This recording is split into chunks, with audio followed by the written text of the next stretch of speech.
Ada satu sihir yang paling susah nak berubat untuk kita tawarkan, untuk kita batalkan, iaitu sihir pada makanan.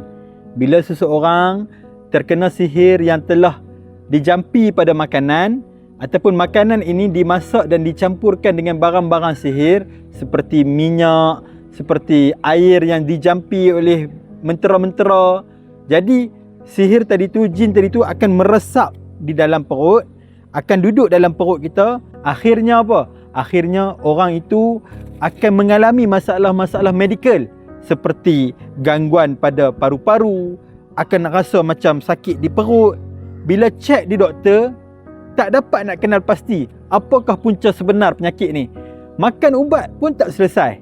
Jadi tuan-tuan dan puan-puan, saya Ustaz Abdullah nak bagi percuma kepada anda ni ibu beras, ibu garam dan juga madu tolak sihir, yang mana barang-barang ini free gift saya bagi kat tuan-tuan dan puan-puan untuk rawat daripada dalam. Batalkan sihir, tawarkan sihir, rungkai sihir daripada dalam, daripada perut. Matikan gangguan sihir daripada dalam.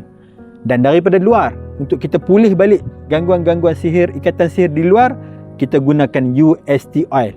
Tak tahu nak guna macam mana? Saya sediakan panduan video kepada anda.